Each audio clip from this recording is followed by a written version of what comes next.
Hi, welcome to Module 3. We are moving right along here in email marketing land. We're looking at the strategic pillars of email, what goes into fantastic campaigns and individual emails. Starting with number one, we're talking about design, imagery, and the overall value that's created. What is your signature style going to be? And it doesn't have to just be one style, but what are you apt to leaning towards? What are you really good at doing? Is it design and photography and image-based communications, or is it more text-based? Let's find out. So a few different types. The editorial roundup, you've seen them, you probably received some, and really this is for bigger companies or media outlets in particular that can conglomerate a number of articles into one place. And they have the ability to do that either because they have huge content teams or there's some sort of association or member organization that can have the content served to them that then they can kind of feed together into their users or subscribers' inboxes. So it goes without saying that there's a lot here to click on. There's many different types of stories. It doesn't have to have 6 different articles or links to click on. You can do an editorial roundup with just a few blog posts or a few pieces of content that always redirects to somewhere valuable for you. Probably not back to theglobeandmail.com or newsweek.com or hotmail.com or sorry, you're not going to direct someone to Hotmail. You're not going to direct someone to facebook.com or some kind of social content. Ideally, we're driving them to our website, unless you really had a reason to direct them to your YouTube channel to become a subscriber or some other piece of secondary site or content for you. So the next one, the hero image. We're going to look at a few examples here of brands and companies that are utilizing really strong singular images. When a website has a big main image, when you land on it, we call it a hero image or a hero section of a page. And it's just a big striking image that says a lot. And the other piece to these types of emails or communications pieces is that they have so little text on them. There's very little written content. In fact, on a lot of those emails in your inbox, I challenge you to go check out a few, especially from bigger businesses, which tend to have, top-notch graphic designers and layout artists working on their content. You're going to see just 1 or 2 sentences on that thing. If you look at the examples here, we've got like a tagline or a headline, maybe a sub-headline, and then a small call to action or sub-sentence. On the right with the Stella and dot, we've just got a quote and the author of that quote and a shop now call to action button. Some kind of banner or announcement at the top can be really helpful and pops out as well. It almost looks like a little micro website. And ditto for the one on the left there from the Giving Keys. Such a minimalistic brand to begin with, so it's very on point for them to just have a beautiful image shot with that key on the right where they know that they have room for sort of a left justified set of just 6 or 7 words on the left that can really complement each other nicely and be such a strong less is more style of design. Data driven. So we've got, no shortage of people probably in your fold and in your subscriber list that are junkies for stats and facts and figures and infographics. And even for some of the most lifestyle-based brands, this can work really, really well. Icons, again, an infographic that can sort of show it, not tell it. Or if you're not a lifestyle-based brand, but you've got a lot of numbers and research and stats in your company, a really nice way to do it is to try and make it look a little bit more visual. So if ever you're finding yourself in really long run-on sentences, for one, hopefully you can cut that down and put it on your website as a bigger blog post or some other place to go read the longer article. We don't want to overwhelm people in their inbox. It's just not what they're after, especially in today's day and age with tiny attention spans and way too much email.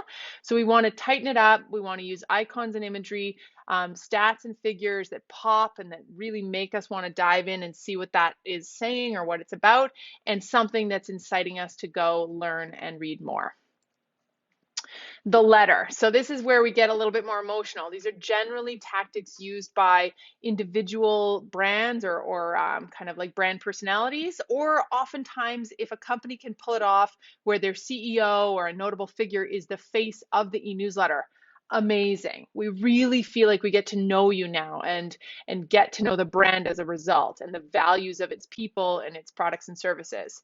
So Anne Handley does a really great one here. She runs a number of companies and they're all in that content marketing space. She's an author, but she also shows up as herself in her e-newsletter. And it's a lot of kind of ideas baked together. It's a lot of text, but she can get away with it because she's emotionally connecting with her readers, and we know her. She's reliable, she's consistent, she shows up, and it's always driving lots of value and insights about the industry and what else is out there. She will then include some promotional stuff at the end, like where she's speaking next or where you can find her. Occasionally, there'll be something about her products or services, but really it's just big ideas that we can either read all there or click through to see a little bit more. So for her, it's very much about staying top of mind, generating trust, an affinity and personality. And then ideally that leads us to have her in the back of our heads when we're looking for her services or a deeper kind of offering.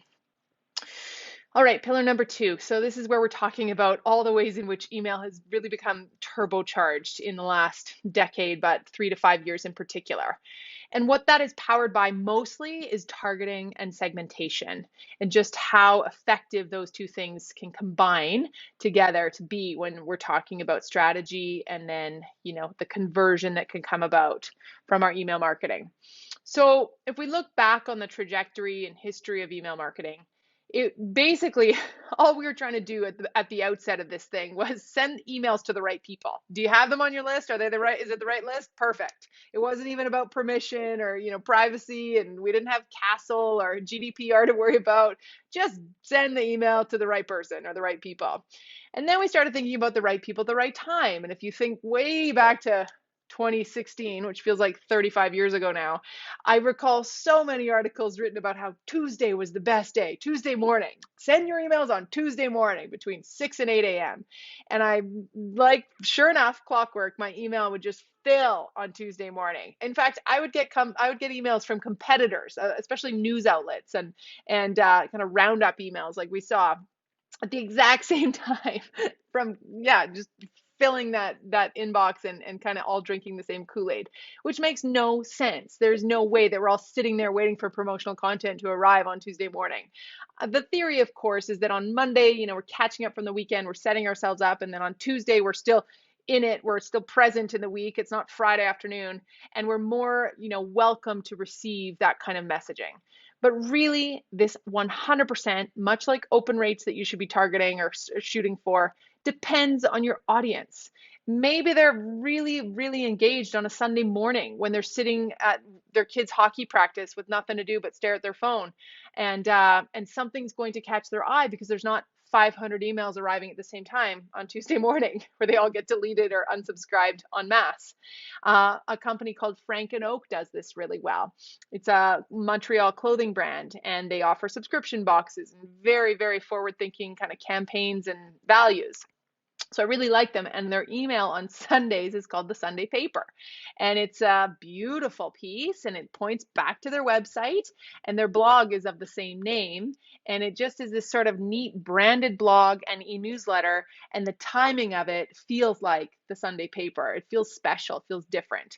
So don't be afraid to play with the wee hours or the dark days that you think no one's online, or just straight up know when your open rates are best because you're paying attention to your numbers and you're letting analytics drive your decisions on delivery days, frequency, length, content, etc.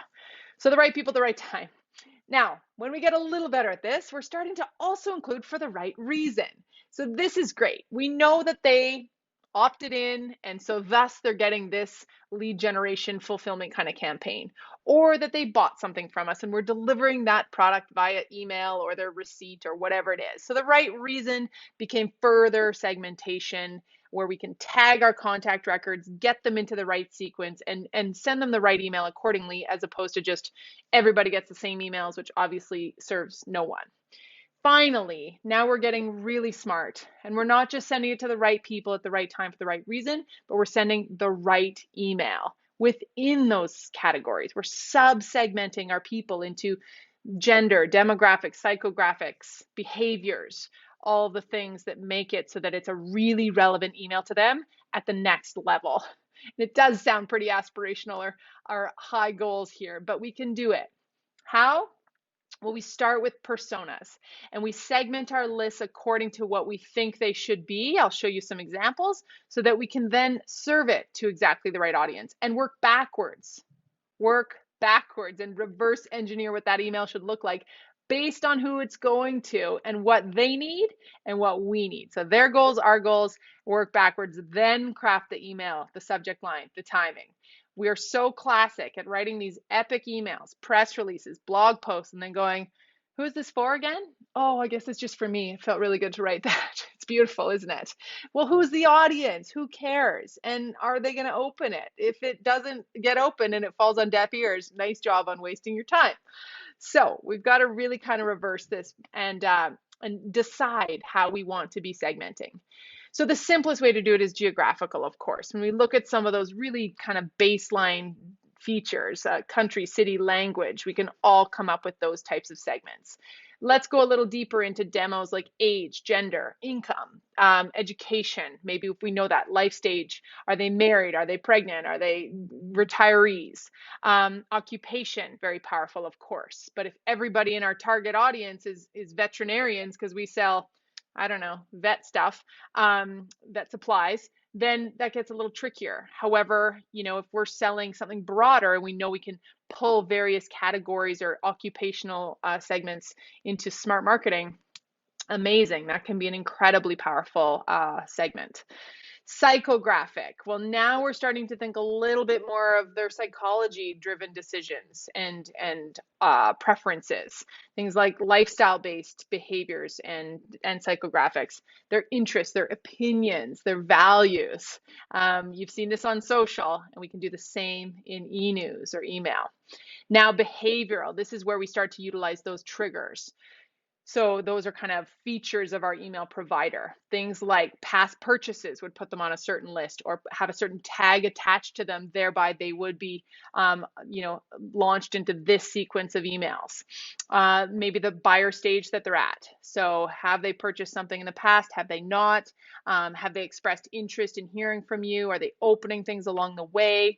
These are all behaviors that they're eliciting, and within your parameters and your marketing, measurable things, tactics that you've got in play, and then we can engage them in the right way. So all things engagement, user behavior related. So let's go a little deeper into the geographics. I mean, an example, of course, we're sending out e-newsletters to people in Winnipeg for a conference based in Winnipeg, or Regina for Regina, of course, or different countries that we're moving into. We're running ad campaigns in Brazil, and obviously serving up some kind of lead gen form. So a landing page for a webinar to a Brazilian audience of social media and digital marketers, and other types of similar demographics and occupation related things. And then we're going to have them in a list that is absolutely for that geographical region. So really powerful stuff when we think about it that way. It's not just some blanket country. Demographics. Well, now we're getting a little bit more detailed, of course. You can segment by gender pretty easily if you have the ability to collect that information when they're on the way in, or they can self-select, which we'll look at in a minute, when they can sign up and adjust their preferences accordingly. But, there's certain things here that can be standalone campaigns, a quick little birthday email, or other things that actually form their kind of demographics, as we talked about. Now, Psychographics, on the left there, we've got the Bark Box. I love this company. The web kind of, well, it's a filter. It's a survey that you get to do when you land on their website to determine your dog's size and perhaps, what it is that you would want to be receiving in a box of dog toys every month. And really that is kind of demographical or surface level stats, but the psychographics here baked into the language are what I want you to pay attention to. It's quite neat when you look at things like how much you must love your dog in order to have a monthly subscription box. And of course, the language that they're using of dog lovers and dogs versus cats and everything else. It's quite interesting. And then there from Ann Handley, a thank you message after you sign up.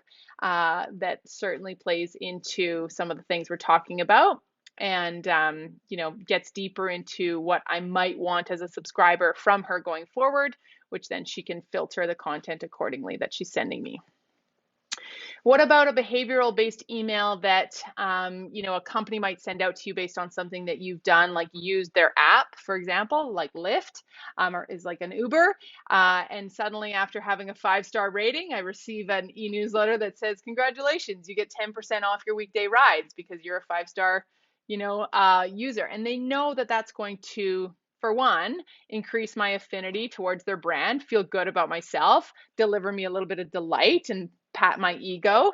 And then I'm going to use that coupon. It's going to benefit them because obviously now I'm using the service more often. They're staying top of mind. I'm telling other people about it. It's a no-brainer type of campaign to run. And then Frank and Oak, same thing. If I am hanging out on their website and I'm thinking about doing this, style plan box thing that they run, they're crazy not to serve me up some retargeting emails because they can. They can do this because they already have my email address as a user in their system. I'm a subscriber to their general nurture campaigns. And then there's a pixel on their website that's also capturing me and my IP address as I'm surfing their pages and not making it to checkout, that then can go back and further kind of populate a different audience of subscribers who haven't bought. So really powerful retargeting stuff there. Wayfair. If you've ever been on a Wayfair or an IKEA or some of these bigger companies that are an Etsy, really good at retargeting you with whatever you left in your cart. You're going to know exactly what I mean here. And the just for you piece, they're not using my name, although sometimes they are. But man, if I even dared check out office chairs, watch me get 17 emails about office chairs, but we're going to see why in a minute. Either way, that was a behavior I took on their website that they are able to then send me an email about. It's amazing. We know this happens on social, but most of us don't realize that it can be done with email in the way I just described. Proof in the pudding, a note about frequency here. So exactly what I'm talking about. With Wayfair, the office chairs, the repeat emails coming our way after we have had something, in our cart or just even perusing it. That pixel can track us and it knows that we're on that page of office chairs, and whether we buy it or not, sometimes it gets it right, sometimes it doesn't. It depends on how well it's tracking you and how many times you came back to it or on a different device or whatnot. But you're going to see that email for probably 7 to 14 days, or that theme. And then you're probably going to fall back into your normal kind of email pattern. But if you see this, I encourage you to check out just how many more emails you're getting from that company. Are they doing this to spam us and drive us crazy? No, unfortunately, their stats are telling them that it works. And if you've ever fallen victim to it, you know that it works. We don't have to be this pushy or obnoxious. But with a company like Wayfair, where they have millions of subscribers, they can afford to. And beyond that, if I unsubscribe sometimes from one sequence, it could just be about that person's add-on campaign. So for example, I'm subscribed to Online Marketing Guru, and they start sending me additional emails about some other, campaign they've got going on or some other product that they're pushing. And they're smart if they have a little note at the bottom that says, unsubscribe me from this XYZ campaign, or I don't want to hear any more emails about this, but keep me on your valuable main list, please. And or it's just a simple box where when I hit unsubscribe, it's a little more sophisticated than the usual, you are now unsubscribed, and I get to manage my preferences of what I want to hear from that company. And in this case, if I was able to, I would say, hey, Wayfair, stop sending me all the additional add-on kind of emails every time I'm on your website, but we don't usually get that option. I could unsubscribe altogether, of course, if I wanted to. So the stats don't lie, and the reason companies do that is because conversion works when you show up again and you remind someone. When you create urgency and scarcity and personalization, it's a deadly combination. Speaking of personalization, so again, we know that we have higher transaction rates and more success when we deliver personalized email in some way, even just a small first name added to an email that has, a bit of personalized information in it. I equate this back to my days in the newsroom as a journalist. I would receive honestly about 1,000 press releases, emails, and pitches per day. And I wrote a daily column and I had 10 stories to fill about goings on in the city. And if it didn't have any kind of indication that it was for me, it was an email at least crafted with my name, Hey Kelly. If it was just hey, or I was CC'd with 100 other people, or BCC'd maybe, but worse if CC'd, it didn't feel exclusive, it didn't feel tailored or targeted, and it didn't give me any obligation to read it, let alone, desire to go deeper into it. Didn't feel like it was special enough or that the person had taken any time to get to know me. Hey, if I'm going to do you the favor of writing about your product, service, store, grand opening, the least you could do is know what my column's about, what I usually write about, and why this is a fit for my readers. What benefit does it offer them? Tell me something like that, and chances are I'm going to at least open it and entertain it. And I'm speaking about this as content readers as well. We are all editors. We are ruthless editors of the content that we want to receive. And if we don't like it, we're not going to open it. We're probably going to unsubscribe or unfollow. So really thinking about ways that you can add personalization. And what that is with a first name included there is just called a merge tag. So when you're crafting your email, you can add in merge tags for first name, last name, full name, product purchased, maybe city, whatever you want those to be. Depends on what your categories are that they allow you to fill, but there's generally some kind of personalization allowed. And then the other side of this is keeping your list up to date and keeping it clean. You want to hire an intern, make your mom or your husband go through your list once a quarter, once a year, but you've got to keep it clean if you can, so that you do have that first name at least attached. Most people are pretty hesitant to sign up and subscribe for something if they have to give too much information. I think you know what I mean. So I try to just say first name and email address. But if someone's buying something, we generally need their postal code or we need their address as part of our tax requirements. So it just depends. But when you have at least first name, you can do a lot with it. And man, does it feel better to receive as well.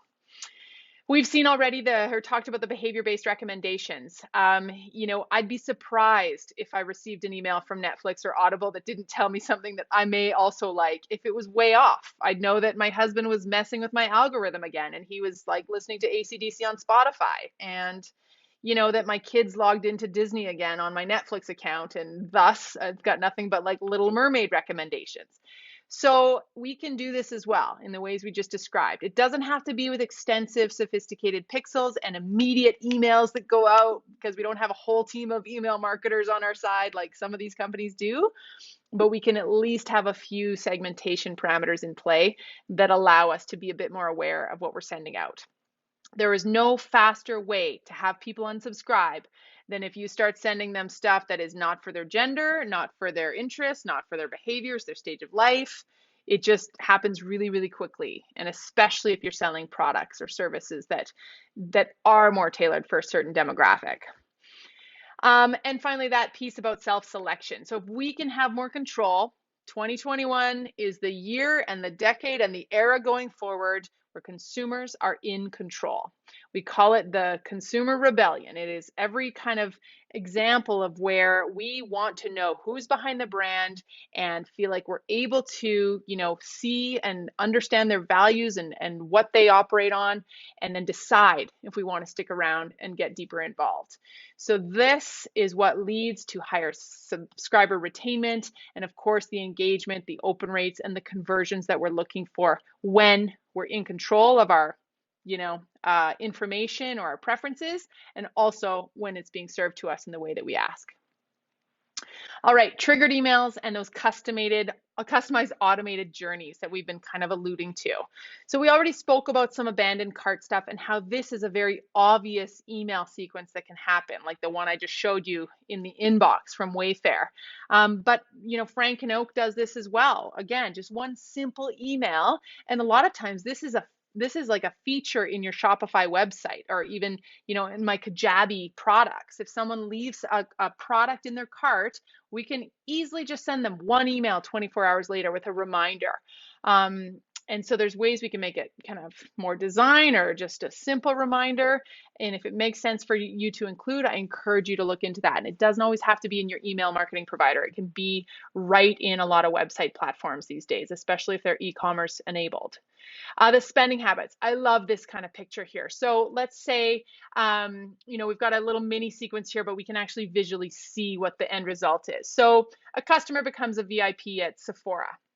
Well, that means that they spent over $200.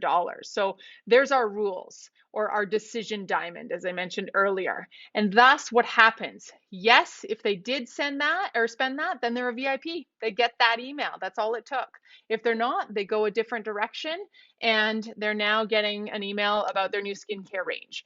And of course they are, because you don't want to send them VIP type products if maybe they've only ever bought a $5 mascara, and they're not maybe a client who's in a different category of simple spending. I hate to say it, but that is absolutely a segmentation that makes sense too. And it can be important for those people to receive the right kind of email, because they know they're not someone who has never bought before, and they want to feel valued, and they also want the same kind of products that they've purchased in the past to be served up when they're on sale, or you may also likes. So all of this is if this then that, which is the name of a software company, in fact. But it's just a general kind of term for if this happens, you go there, and if this happens, then you go there. And you can have many different kind of directions that people get filtered into, but a simple one. Somehow Moo Cards discovers that it's my birthday. Maybe I gave them that information when I signed up, or maybe they did some clever little quiz to determine, what my astrology sign was, or I don't know. But either way, they somehow know it's when my birthday is. There could be a birthday promo. That's a good way to collect that information. So they send that email once a year. It's an annual delay trigger of 365 days, and then I get an email that's segmented and personalized for me. A couple days later, there's a follow-up email that goes out, and if I clicked it, I get this. If I didn't, I get that. So kind of cool. And in fact, sorry, I'm calling this an anniversary as if it was my own birthday, but in this case, it's the Moo-versary of when I signed up for Moo Cards, or when I ordered something last, which is kind of neat. And a lot of companies can do that quite well. But if it is Starbucks, they send you your birthday email, and you get your free drink, and you get the reminder about the free drink, and amen. So we're at the point where we're going to look at a few more exercises here. And this is meant to further flesh out our activation of this course, and really kind of pen to paper, and then ideally fingers to software, where we can bring these ideas into play. So first things first, and this we do when we're talking about content in general. But for our e-newsletter, especially if we're going to focus on that nurture campaign, that most common campaign that we all need to think about doing a little better, we've got this idea of monthly, as I said earlier, jump off points, a campaign kind of springboard. So if your e-newsletter was just the same with repeated features and kind of categories throughout throughout its entire existence, it might get a bit boring. But if you know that January has a theme to it, or Q2 has a certain theme, and really, where does that theme come from? Well, it probably comes from a sales goal, or some kind of target that you're meeting in your numbers, or your revenue, or something, a company goal. And thus we create these marketing campaigns, make sense, that support that sales goal. So that's why we've mapped out both. What is your sales focus for that month, or a launch that you might be running, or some kind of milestone or key event? And then what might be the content focus for you in that e-newsletter? Maybe you're sending one every week. Maybe it's just once a month or once a quarter. But this can be kind of helpful. So I encourage you to think about those.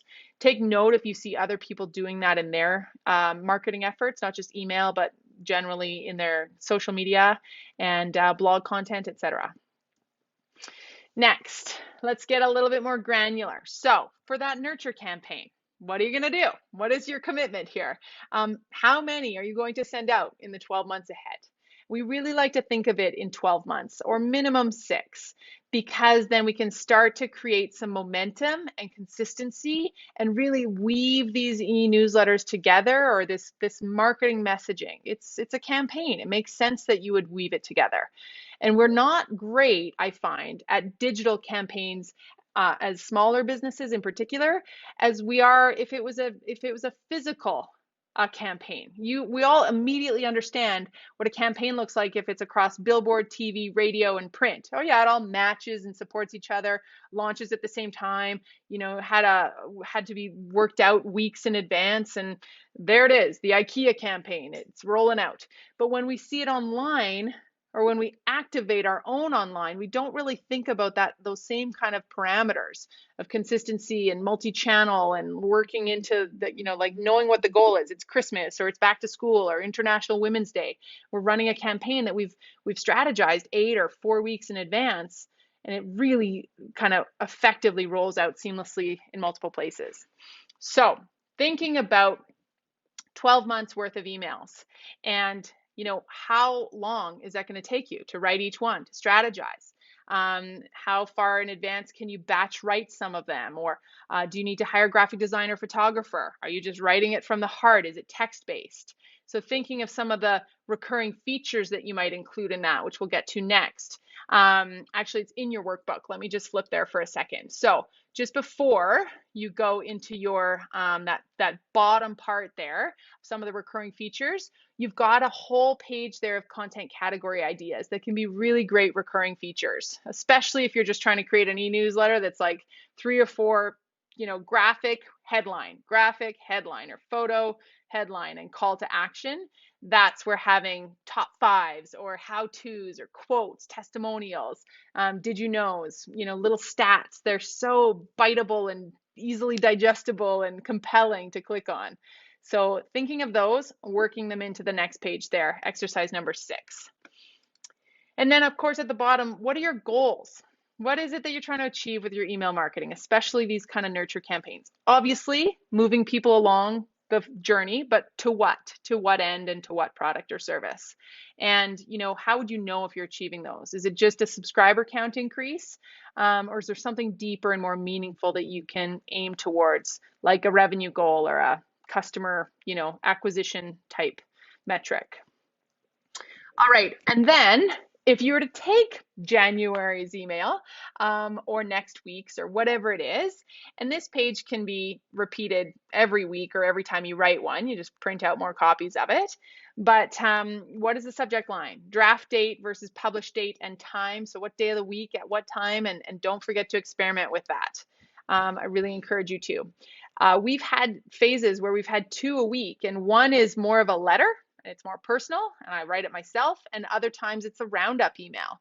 And we've even had it where every week of the month, so we send those ones out on Fridays, and every week is different. So there's like the best in class email where it's like all sorts of examples and case studies and cool stuff. There's another one that's just tools and tips, and it's tons of like software and links to YouTube videos and resource based.